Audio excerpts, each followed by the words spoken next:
Chapter 223, Life Support. Summary. They can buy themselves time if they can just get the life support systems back online. They can get out of this. They can do this. Breathe in, breathe out. At this point, that's all Danky can keep straight in his head. There's too much buzzing to do anything else. Too much pressure in his head and tingling down his arms. Too hot and too cold and too hot and too... Breathe in. Breathe out. Ow. Why do his ears hurt? He's not using them for anything. On that thought, why do his eyes hurt? He can't really see anything right now. Closing his eyes when the dizziness started to make things blurry was a good idea. He did not want to think about how much more they'd hurt if they were still open. Breathe in, breathe out. It was probably just a bit longer. Yep, he just had to keep telling himself that. A bit longer for a bit more breathing.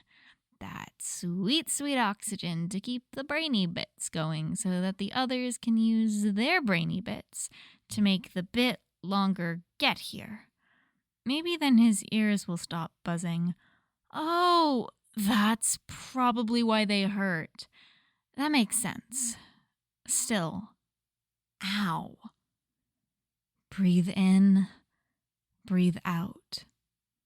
It's just that it's been a bit longer for so long. He's pretty sure that it wasn't all that hard at first, like charging a phone or 3. No prob, Bob. But it's just been so long.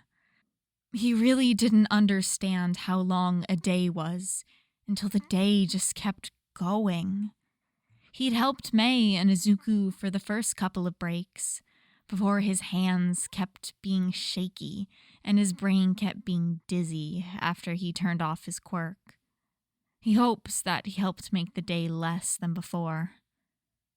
Breathe in, breathe out. Oh, geez. He's pretty sure he tilted to the side for a second because his brain sloshed around like soup. Normally, he likes soup, but brain soup probably be not tasting so good soup. All chunky and rubbery and solid slimy bits of brain floating around like bad noodles. And ew, bad brain, bad thoughts. Breathe in, breathe out. Focusing on the hot, cold buzzing was preferable to whatever he'd been thinking before. He can't quite remember, but it was bad and the memory is slimy. The buzzing isn't slimy, though. It's familiar. Too much familiar, but it's familiar. It does this sometimes. Turns the brain all soupy. Wait, ew, that's what he was thinking about before. Ew, he can feel that thought in his throat.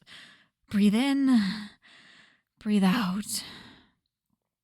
Normally, when the crackle-lackle gets hot and cold and his brain goes all way, the crackle-lackle stops so he can just drift around in his head, swaying around until the puddle settles and he can think in solids again.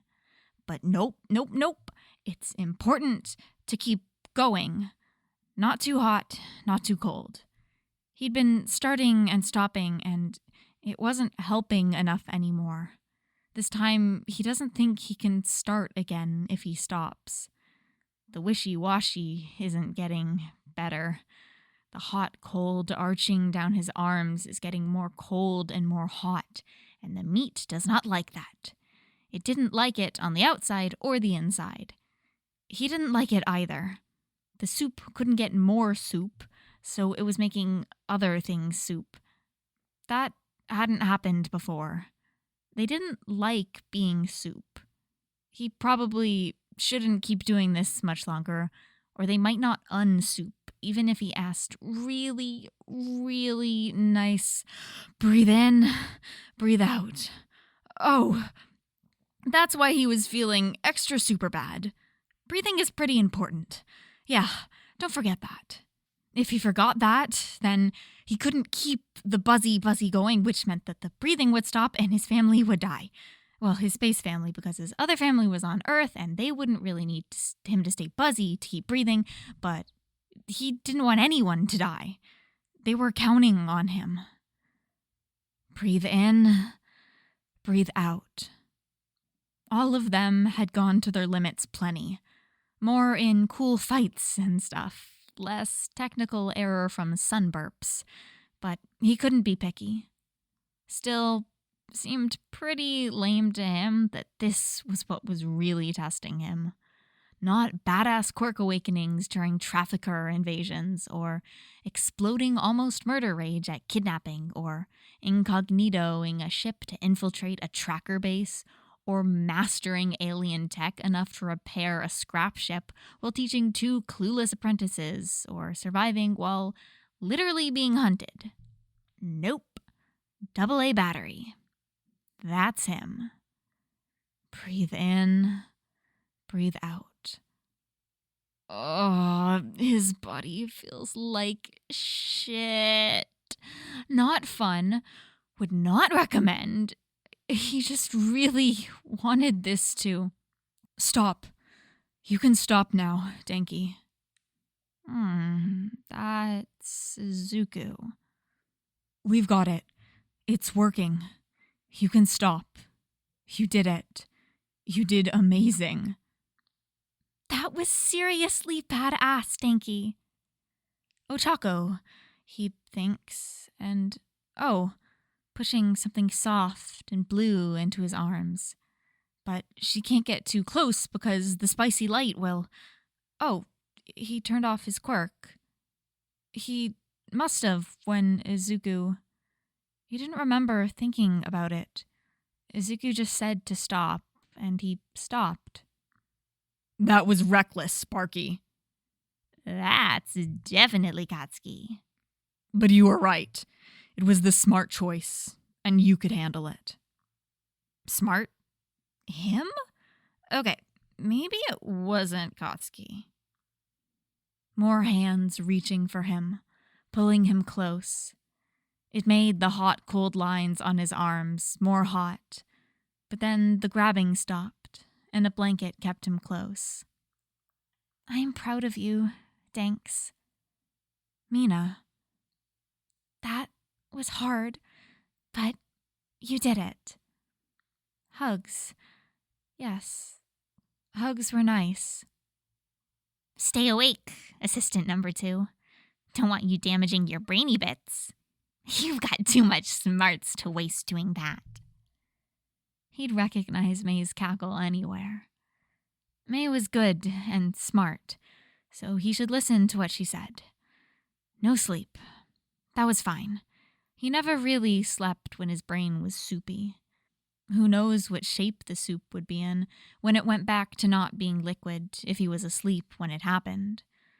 So he'd listen to her and just drifted along in his thoughts until it was time to come back home. Oh, gods.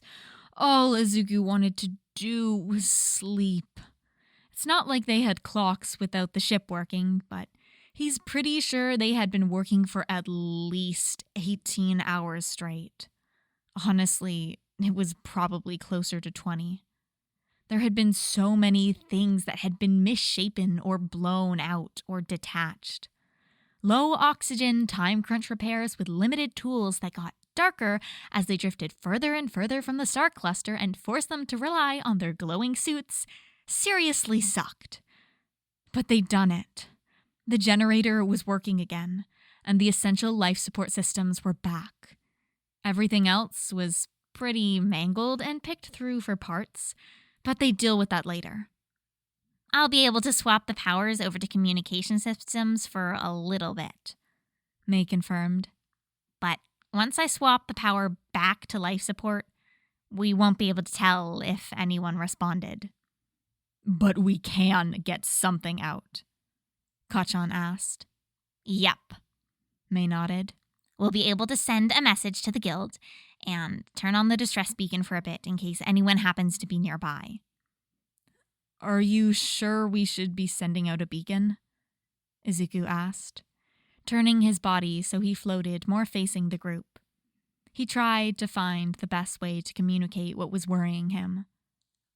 I know we got pretty far away first, but I don't want there to be a chance that anyone looking for us finds us. Mina curled in on herself, eyes going a little blank. Ochako hugged her closer and shot Izuku a half-hearted glare. We're pretty far away, plus there's a whole angry star cluster between us. Ochako paused to frown. But just to be safe, let's stick with the guild for now. We can always change our minds later. When no one else objected, Mei nodded. All right. I'm gonna let things run for a bit, but you need to be ready to find our location and get a message out when it's time. As soon as she was done, Mei proceeded to fall asleep while on the wall. Izuku was very tempted to join her, but he wanted to make sure that everything was okay first. He doubted Mei would wake him up when she got up to reroute the power, and it was too late to try and ask. He gently kicked off the floor to float aside Denki, who seemed to be having a great time just slowly drifting back and forth across the room while clinging to his blahaj. Izuku was worried about him. He'd had to use his quirk for hours, and even with the breaks, he'd gotten loopy hours before they were done. His arms twitched around the plush every few seconds, and angry red lines peeked out from under his sleeves. After a few whispered thanks to Denki, Izuku pushed off towards Ochako. She'd clipped herself into her chair by Nav. Nothing was working yet, but he guessed that Mei had told her to be ready. She was just looking into the darkness outside the window. There had to be a star somewhere around, as despite all that was visible out the window was blankness dotted with the glimmer of distant stars. There was enough light let in to the ship to let him make out a small smile as she glanced at him, before going back to staring off into space. He left her alone to think and made his way towards Kachan and Mina. Honestly, the floating blanket nest looked pretty nice. When Mina notices him hovering around the edge, she unhooks her arm from around Kachan and reaches out to him, grabby hands communicating a clear message. He lets himself be tugged along amongst blankets. His eyelids feel so much heavier now. Too heavy to be open, even though he didn't remember closing them. He wanted to make sure Mina was doing okay. He hadn't meant to scare her. He was just worried about what might happen if they just asked for help. Anyone could hear and anyone could come, and not everyone was good or nice or would help them, even if they seemed nice. He was so tired. People lied and people tricked and people would take advantage of anyone who wasn't like that. They couldn't trust anyone until they'd proven themselves trustworthy. They had to protect themselves.